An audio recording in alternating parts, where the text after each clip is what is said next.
प्यारे साथियों, आप सभी को नमस्कार। My name is Brajkishore Kumar Pandit और आप सभी को मेरा प्यारा सा चैनल ब्रजकिशोर बेस्ट क्लास में स्वागत करता हूं। दोस्तों, 12वीं क्लास की फिजिक्स में जो पार्ट 3 था उसका नाम था electric potential and electric dipole, जो हम आपको पूरी तरीके से कंप्लीट कर चुके हैं। और दोस्तों, ये जाहिर सी बात है कि जब टॉपिक कंप्लीट कर लिया गया है तो इससे बनने वाले जो ऑब्जेक्टिव है उसको एक नजर देख लेंगे। और दोस्तों, आपको ये जो ऑब्जेक्टिव आज बोर्ड पर लेकर आए हैं, इस ऑब्जेक्टिव को आपको रटना नहीं है, इस ऑब्जेक्टिव को केवल समझना है।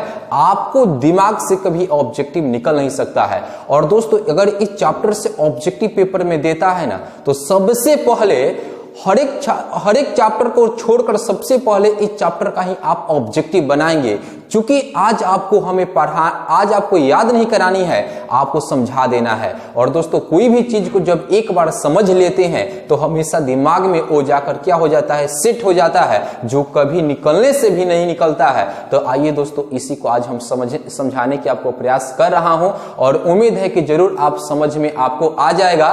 तो चलिए दोस्तों, हम शुरू करते हैं। और दोस्तों, अपना वीडियो शुरू करने के लिए सबसे पहले एक छोटा सा रिक्वेस्ट करते हैं कि दोस्तों, अभी तक भी आप हमारे चैनल को सब्सक्राइब नहीं किए हैं तो प्लीज मेरे चैनल को सब्सक्राइब कर बेल आइकन के बटन को प्रेस कर दीजिएगा, क्योंकि मैं जब भी वीडियो अपलोड करूं सबसे पहले नोटिफिकेशन आपको ही मिले। तो दोस्तों, चलिए प्रत्येक ऑब्जेक्टिव को हम क्या करें, आपको समझा कर बता रहे हैं। उसके बाद आपको क्या करना है कि इधर ऑब्जेक्टिव को लिख लेना है और इसके सामने जो उत्तर लिखे है ना, उसके बाद आप पेज में अपने से लिखिएगा।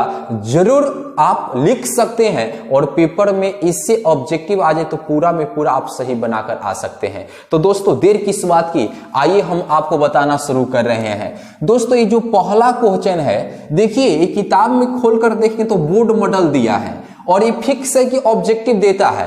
कहता है, एक कल ही बताए थे कि विद्युत क्षेत्र में किसी विद्युत द्विध्रुव को घुमाने में किया गया कार्य, यानी आपको बताया है कि विद्युत क्षेत्र में इलेक्ट्रिक फील्ड में किसी विद्युत द्विध्रुव को घुमाने में जो किया गया कार्य होता है, अगर दोस्तों डाइपोल इलेक्ट्रिक फील्ड की डायरेक्शन में है और उसको थीटा एंगल तक उठाने में जो किया गया कार्य होगा वो क्या होगा, W बराबर क्या होता है, PE into 1 minus cos theta होता है। तो दोस्तों, इसको याद रखिएगा, किया गया कार्य क्या होगा, W बराबर PE into 1 minus cos theta होता है। तो मुझे लगता है कि ये आपके दिमाग में इमेज बन गया होगा, यानी W बराबर PE इंटू क्या होगा, 1 माइनस कॉस थीटा होता है। दोस्तों, दूसरा क्वेश्चन जो है आप देख सकते हैं, यानी इसी से ए निकलेगा, देखेंगे। और ये देखिए, बिहार बोर्ड 2017 में भी एक क्वेश्चन दे चुका है, तो फिर इसको अच्छे तरीके से बनाएंगे, आपको बनाकर भी दिखाएंगे। कहता है आघूर्ण P, आपको मालूम है कि जो डाइपोल होता है, जो डाइपोल मोमेंट होता है, उस डाइपोल मोमेंट एक क्या होता है, सदिश राशि होता है, जिसको P वेक्टर से सूचित किया जाता है। और आप जानते हैं कि जो डाइपोल का डायरेक्शन होता है वो क्या, -q से +q की ओर होता है। तो दोस्तों, कहता है कि आघूर्ण P वाले किसी विद्युतीय द्विध्रुव को समरूप विद्युत क्षेत्र E की दिशा से E की दिशा से 90 डिग्री तक घूर्णित करने में किया गया कार्य क्या होगा। तो दोस्तों, ये क्या होगा, P इंटू E होता है। देख लेते हैं कैसे। दोस्तों, किया गया कार्य के लिए हम फॉर्मूला आपको बताए थे कि PE इंटू यहां पर बताए थे cos थीटा 1 माइनस यहां पर cos थीटा 2 बताए थे। आप कहेंगे सर यहां पर तो ए लिखे हैं, तो ये किसके लिए होता है कि जब यानी डाइपोल इलेक्ट्रिक फील्ड की डायरेक्शन में होता है और उसको थीटा एंगल तक उठाने में जो किया गया कार्य होगा उसके लिए होगा। नहीं तो दोस्तों, ऐसे हम बताए थे, इसी से लेकर आए थे, यानी W बराबर PE cos theta 1 minus cos theta 2। आपको एक बात बताए थे कि जो थीटा 1 होगा वो लोअर लिमिट होता है और थीटा 2 क्या होता है, हायर लिमिट होता है। तो दोस्तों, यहां पर देखेंगे, लिख सकते हैं, यानी थीटा 1 थीटा 2 ये लोअर लिमिट होगा, ये लोअर हो गया, और ये हायर लिमिट होता है, अपर, जिसको अपर कहते हैं, हायर लिमिट होता है। तो दोस्तों, यहां पर W बराबर देखेंगे PE into cos theta 1 lower limit. तो देखिए, इलेक्ट्रिक फील्ड की डायरेक्शन से डाइपोल को उठाना है, तो आपको मालूम है कि जब दो सदिश एक ही दिशा में हो, एक दूसरे के समानांतर हो, तो उनके बीच का कोण क्या होता है? 0 डिग्री होता है। यानी लोअर लिमिट यानी क्या होगा? cos 0 degree minus cos theta 2 यानी कितना डिग्री तक? 90 डिग्री यहां पर हो जाएगा। तो W बराबर क्या होगा? PE cos 0 डिग्री का मान 1 का माइनस cos 90 का मान 0, तो W बराबर क्या होगा? P इंटू E हो जाएगा। तो दोस्तों आप याद रखिएगा क्या होगा? P इंटू E होगा। दोस्तों ये क्या होगा? PE होगा। तो दोस्तों मुझे लगता है कि आपको याद हो गया होगा। यहां पर थीटा 0 डिग्री क्यों लिखे हैं कि अगर देखिए इलेक्ट्रिक फील्ड की डायरेक्शन है और इसी डायरेक्शन में डाइपोल है और उसको 90 डिग्री तक उठाएंगे तो लोअर लिमिट 0 डिग्री होगा और हायर लिमिट 90 डिग्री होगा। तो दोस्तों इस फॉर्मूला पर सेट कर देने के बाद W बराबर क्या मिलेगा? P इंटू E मिलेगा। आपको याद होनी चाहिए जरूर दोस्तों। याद क्या करनी है? आपको याद हो गया होगा कि जब भी आज के बाद कहेगा कि आघूर्ण P वाले किसी विद्युत द्विध्रुव को समरूप विद्युत क्षेत्र E या E वेक्टर दे सकते हैं कि दिशा से 90 डिग्री से घूर्णित करने में किया गया कार्य क्या होगा? तो आप याद रखिएगा PE होगा, क्योंकि ये बोर्ड में, बिहार बोर्ड में यानी दे चुका है 2017 में। तो दोस्तों ये दो ऑब्जेक्टिव आपको 1 और 2 क्लियर हो गया होगा। दोस्तों यहां पर चलिए अब 3 नंबर की बात आती है, यानी प्रत्येक क्वेश्चन को हम समझाएंगे, बनाकर आपको दिखाएंगे, आपको दिक्कत नहीं होगा, आपको ऐसे ही याद हो जाएगा। यानी द्विध्रुव आघूर्ण का ए सही मात्रक क्या होता है? अगर द्विध्रुव आघूर्ण तो बाबू P होता है, आपको जरूर याद होनी चाहिए, और परिमाण के रूप में इसका सूत्र होता है Q इंटू 2A होता है। आप देख सकते हैं कि द्विध्रुव आघूर्ण P बराबर Q इंटू 2A होता है। तो ए Q क्या है? चार्ज है, तो अब इसका ए सही मात्रक कूलाम और लेंथ का ए सही मात्रक क्या होगा? मीटर होगा। तो दोस्तों यही तो हम यहां पर लिखेंगे कूलाम मीटर। तो आज के बाद याद रखिएगा कि द्विध्रुव आघूर्ण का ए सही मात्रक क्या होगा? तो कूलाम मीटर होगा। क्या होगा? कूलाम मीटर होगा। आप देख भी सकते हैं। आइए दोस्तों 4 नंबर की ओर। ये बहुत रोचक टॉपिक है, हम बहुत बड़ा विस्तृत रूप से आपको बताए थे।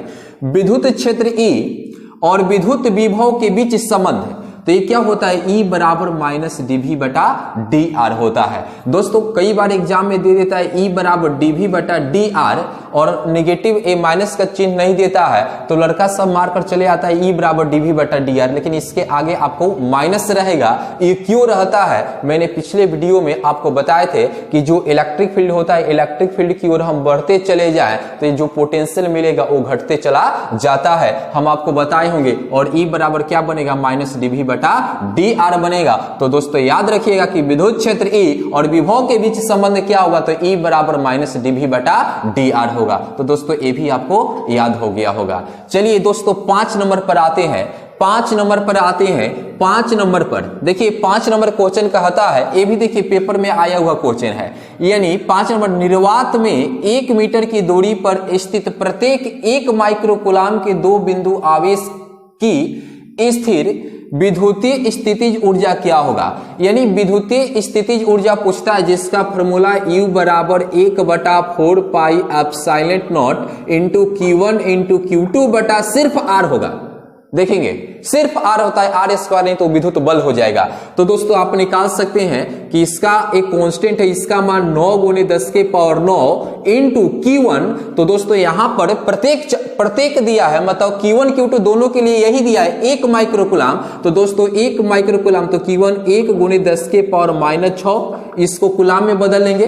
फिर इसके लिए क्या हो जाएगा? 1 गुने 10 के पावर -6 अब बटा R। तो R कितना दिया है? 1 मीटर, ऐसा यूनिट में दिया है तो 1। तो दोस्तों यहां पर देख सकते हैं 9 गुने 10 के पावर 9 गुने आधार समान है तो पावर को घटा लेंगे, -6 -12 होगा। तो दोस्तों 9 गुने 10 के पावर 9 से 12 घटेगा -3 और ऊर्जा का ए सही मात्रक क्या होता है? जूल होगा। तो दोस्तों यही रहा उत्तर कितना? यानी 9 गुने 10 के पावर -3 जूल। दोस्तों उम्मीद करते हैं कि हो सकता है कि ये अगले बार जो बोर्ड का एग्जाम हो उसमें ये पेपर में दे सकता है, इसलिए आपको वहां पर निकाल कर दिखा दिए हैं। आप याद रखिएगा या निकाल सकते हैं U के फॉर्मूला से 1/4 pi epsilon not into Q1 into Q2 बटा R से। तो दोस्तों ये भी काफी बढ़िया क्वेश्चन रहा।